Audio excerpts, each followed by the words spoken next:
Morning all of you. आज आज मैं आप लोगों को घर की याद का सेकेंड पार्ट पढ़ाने जा रही हूँ। पेज नंबर है 55। स्टार्ट कर रही हूँ। पांचवा मैं हूँ अभागा, जिसे सोने पर सुहागा। पिताजी कहते रहे हैं, प्यार में बहते रहे हैं। आज उनके स्वर्ण बेटे लगे होंगे उन्हें हेटे, क्योंकि मैं उन पर सुहागा बंधा बैठा हूँ अभागा। तो अभागा का अर्थ होता है दुर्भागा। सोने पर सुहागा का अर्थ होता है किसी वस्तु या व्यक्ति का दूसरों से बेहतर होना। प्यार में बहना, भाव विमोर होना। स्वर्ण बेटे यानी योग्य बेटे, हेटे यानी छोटे तुच्छ। प्रस्तुत ये पद्यांश भवानी प्रसाद मिश्र द्वारा रचित घर की याद नामक कविता से लिया गया है। कवि 1942 ईस्वी में भारत छोड़ो आंदोलन के अंतर्गत जेल में बंद है। वहाँ उसे अपने घर के प्रिय सदस्यों की बहुत याद आती है। वह भावुक हो उठता है। वह पिता के प्यार को याद करता हुआ कहता है, पांचवा मैं हूँ अभागा, जिसे सोने पर सुहागा। कवि कहता है, मैं पांचवा भाग्यहीन पुत्र हूँ, जो उनके बीच में नहीं हूँ। पिताजी कहते रहे हैं, प्यार में बहते रहे हैं।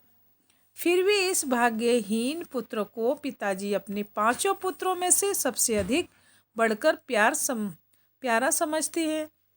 आज उनके स्वर्ण बेटे लगे होंगे उन्हें हेटे, क्योंकि मैं उन पर सुहागा बंधा बैठा हूँ अभागा। जब जब मेरे बारे में कभी चर्चा चलती होगी, वे सदा भाव विमोर हो जाते हैं। आज उनके स्वर्ण के समान चारों बेटे भी मेरे बिना उन्हें अच्छे नहीं लगे होंगे, क्योंकि उनका सबसे ज़्यादा प्यारा बेटा मैं उनकी नज़रों से दूर जेल में पड़ा हुआ हूँ। विशेष इसमें कवि जेल में बंद होने के कारण तथा परिवार से दूर रहने के कारण स्वयं को अभागा कहते हैं। सोने पर सुहागा इसमें मुहावरे का कुशलतापूर्वक प्रयोग किया गया है और छोटे छोटे वाक्यों और तुकों के सहारे कविता सचमुच मनमोहक बन पड़ी है। नेक्स्ट, और माँ ने कहा होगा, दुख कितना बहा होगा, आँख में किस लिए पानी, वहाँ अच्छा है भवानी। वह तुम्हारा मन समझकर और अपनापन समझकर गया है सो ठीक है, यह तुम्हारी लीक है। पाँव जो पीछे हटाता, कोख को मेरी ले जाता, इस तरह ओहो न कच्चे, रो पड़ेंगे और बच्चे। तो लीक का अर्थ होता है परंपरा। पाँव पीछे हटना का अर्थ होता है कर्तव्य मार्ग से हटना। कोख को ले जाना यानी माँ को लज्जित करना। कच्चे होना, कमज़ोर पड़ना। तो ये भवानी प्रसाद मिश्र द्वारा ये कविता घर की याद से लिया गया है। और कवि 1942 में भारत छोड़ो आंदोलन के अंतर्गत जब जेल में बंद थे, वहाँ उन्हें अपने घर के प्रिय सदस्यों की बहुत याद आती है। वह भावुक हो उठता है और कल्पना करता है कि उनके भावुक पिता उनकी याद में खूब रो रहे होंगे। तो और माँ ने कहा होगा, दुख कितना बहा होगा। कवि कहते हैं, आज के दिन घर में मेरी याद आने पर जब पिताजी भावुक हो उठे होंगे, तब माँ ने उन्हें हौसला देते हुए कहा होगा कि आप अपने पांचवें पुत्र भवानी प्रसाद की याद में क्यों रो रहे हैं। वह तुम्हारा मन समझकर और अपनापन समझकर गया है सो ठीक ही है, यह तुम्हारी लीक ही है। निश्चय ही हमारी शुभकामनाओं और अकाड्य आशीर्वादों के परिणाम स्वरूप वह जेल में हर प्रकार से राजी खुशी होगा। ऐसी चर्चा करते हुए भी मेरे अभाव में परिवार को बहुत दुख हो रहा होगा। आगे उनकी माँ कहती हैं, वह तुम्हारा मन समझकर अपनापन समझकर गया सो ठीक गया, यह तुम्हारी लीक पर है। पाँव जो पीछे हटाता, कोख को मेरी ले जाता, इस तरह हो न कच्चे, रो पड़ेंगे और बच्चे। माताजी पिताजी को धीरज बनाते हुए कहती हैं कि वह देश के प्रति तुम्हारी भावनाओं और अपने प्रति तुम्हारे अपनत्व को पहचान कर यदि जेल में गया है, वह उसने उचित ही किया होगा, अच्छा ही किया होगा। यदि वह देश के प्रति इस पवित्र कर्तव्य से विमुख हो जाता तो मुझ वीर जननी को लज्जित ही करता। कोखो को लजाता यानी माँ को लज्जित करता। यदि इस तरह हो न कच्चे, यदि आज ऐसे अवसर पर तुम अपना मन छोटा करोगे, रो पड़ेंगे और बच्चे, अपनी कमजोरी को प्रकट करोगे तो तुम्हें देखकर अन्य बच्चे भी रोने लगेंगे। तो विशेष में संवाद शैली के कारण ये कथन सजीव बन पड़ा है। पाँव पीछे हटाना, कोक को लजाना मुहावरे का प्रयोग हुआ है। मिश्र जी की भाषा बातचीत के समान सरल, सहज, प्रभावपूर्ण है।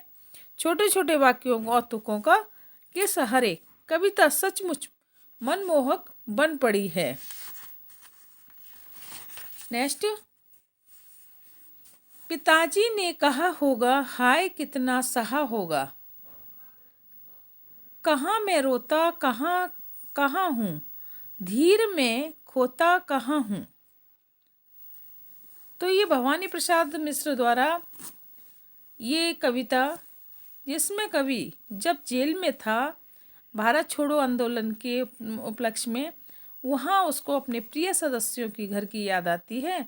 भावुक होकर कहता है कि मेरे पिताजी खूब रो रहे होंगे मेरी याद में। माताजी द्वारा उनके धीरज बंधाने की कल्पना करता है वह। पिताजी ने कहा होगा हाय कितना सहा होगा।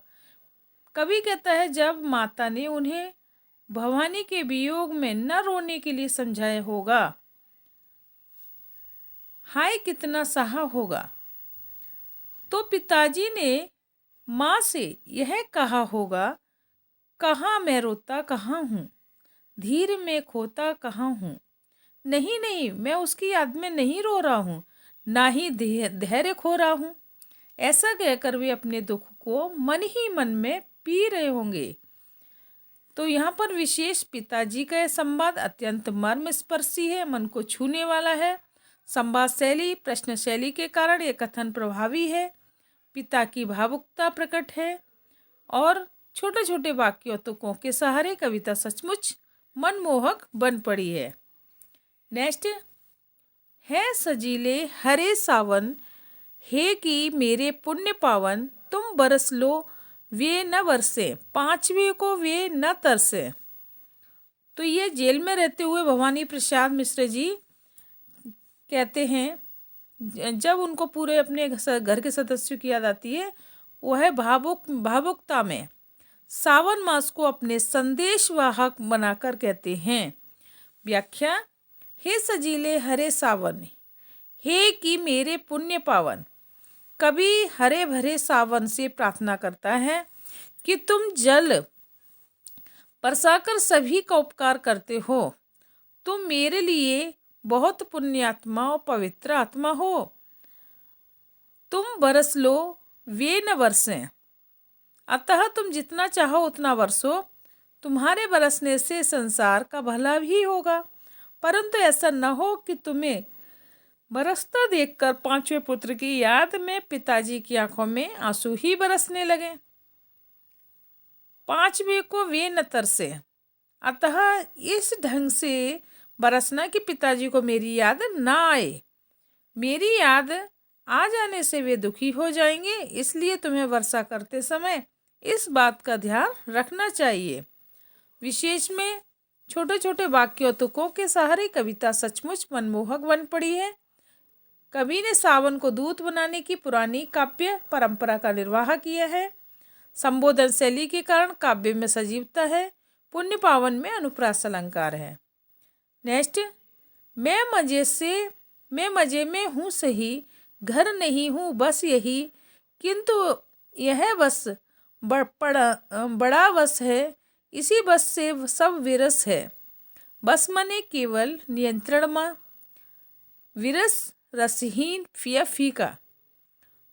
तो यहाँ भवानी प्रसाद जेल में रहते हुए अपने परिवार की याद करते हैं और वहाँ उसे अपने परिवार विशेषकर अपने पिताजी की याद सताती है। वह कल्पना करते हैं कि उनके पिताजी उनके वियोग में खूब रोए होंगे, अतः वह उन्हें सांत्वना देने के लिए सावन को दूत बनाकर पिताजी के पास भेजते हैं। कवि सावन को निर्देश देता है, तो मैं मजे में हूँ सही, घर नहीं हूँ बस यही। हे सावन, तुम मेरे पिता से मेरे बारे में यह कल्पना कहना कि भवानी जेल में पूरी तरह से मौज में है, वह आनंद और मस्ती में है, इसलिए उसकी चिंता ना करें। भवानी को बस एक ही पीड़ा है कि वह घर में नहीं है, बाकी उसे कोई कष्ट नहीं है, किंतु बस यह बस बड़ा बस है, इसी बस से सब विरस हैं। फिर कवि खुद को संबोधित करता हुआ कहता है, मैं कहने को तो घर के वियोग को बस कह रहा हूँ, परंतु सच यह है कि घर से अलग रहना इतना आसान नहीं है। इसी वियोग से मेरा जीवन दुखमय बन गया है। मैं अलगाव का नरक भोग रहा हूँ, यानी अलगाव यहाँ से अपने परिवार से दूर रह के। विशेष सावन को दूत बनाकर संदेश देना प्राचीन परंपरा है, जिसका कवि ने मार्मिक ढंग से प्रयोग किया है। छोटे छोटे वाक्य तुक आश्रय से कविता सचमुच मनमोहक है। बस के दो अर्थ हैं, केवल तथा नियंत्रण। अतः यमक अलंकार है। अनुप्रास अलंकार का अनुरंजनकारी प्रयोग किया गया है। नेक्स्ट,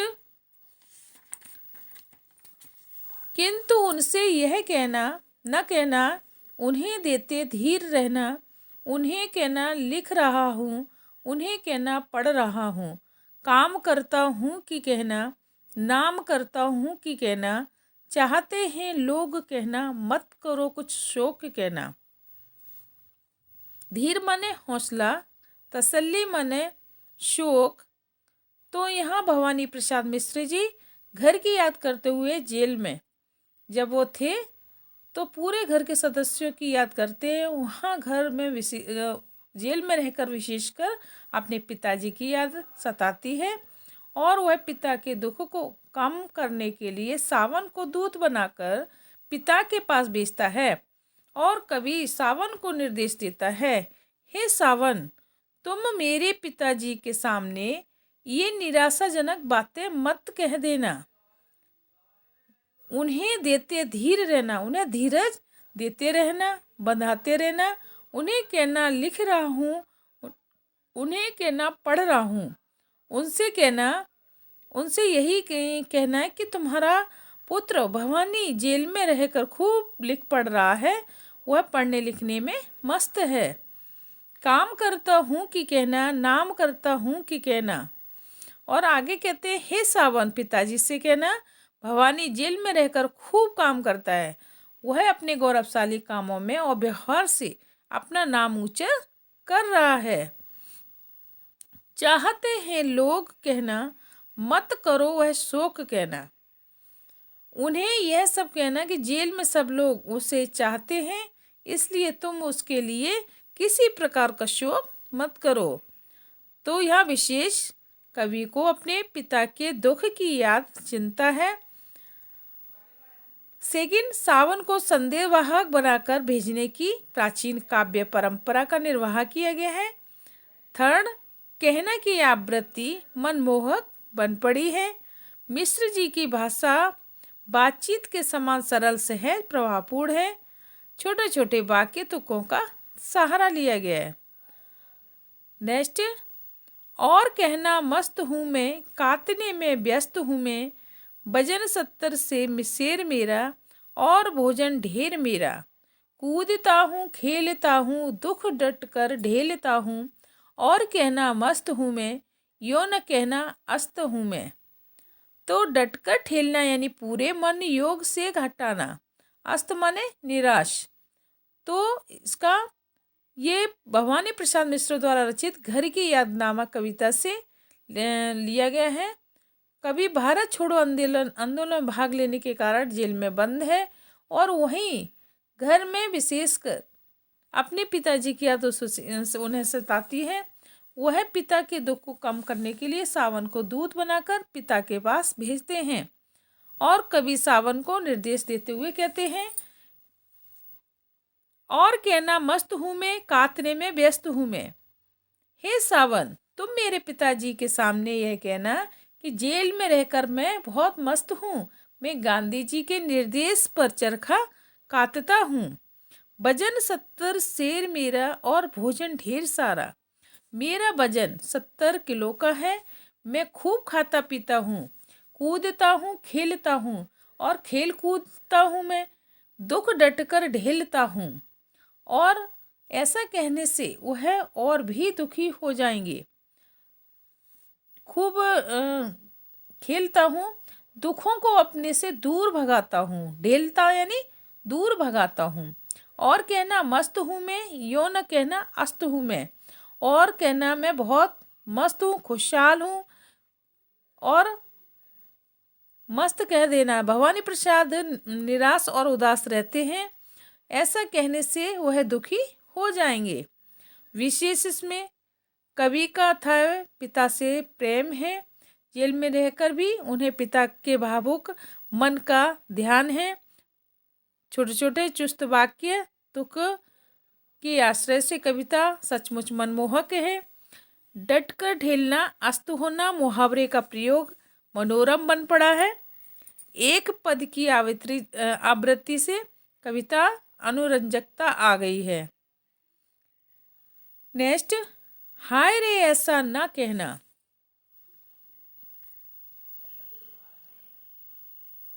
हाय रे ऐसा ना कहना कि जो वैसा न कहना। कह न देना जागता हूँ, आदमी से भागता हूँ। कह देना मौन हूँ मैं, खुद न समझू कौन हूँ मैं। देखना कुछ बक देना, उन्हें कोई शक न देना। उन्हें कोई शक न देना। हे सजीले हरे सावन, हे कि मेरे पुण्य पावन। तुम बरस लो वे वर्षे, पांचवे को वे न तरसे।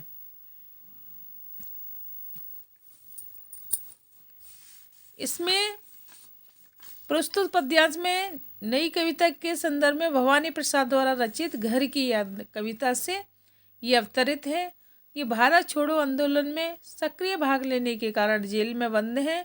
वहाँ उन्होंने विशेषकर अपने घर की याद उन्हें सताती है। वह पिता के दुख को कम करने के लिए सावन को दूत बनाकर पिता के पास भेजते हैं। कवि सावन को निर्देश देता है और कहते हैं, वही उनको उनकी पिताजी की याद सताती है। तो व्याख्या यहाँ से स्टार्ट करते हैं। हे सावन, फर्स्ट हाय रे ऐसा न कहना है कि जो वैसा न कहना। कवि कहते हैं कि हे सावन, सावधान रहना, तुम कहीं मेरी वास्तविकता स्थिति का बयान मत कर देना।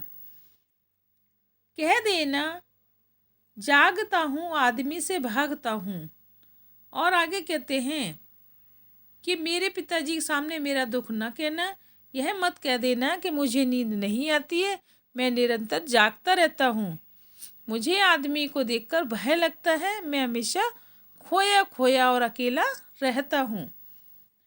कह देना मौन हूँ मैं, खुद न समझूं कौन हूँ मैं। हे सावन, सावधान रहना, गलती से भी मेरे पिताजी से न कह देना।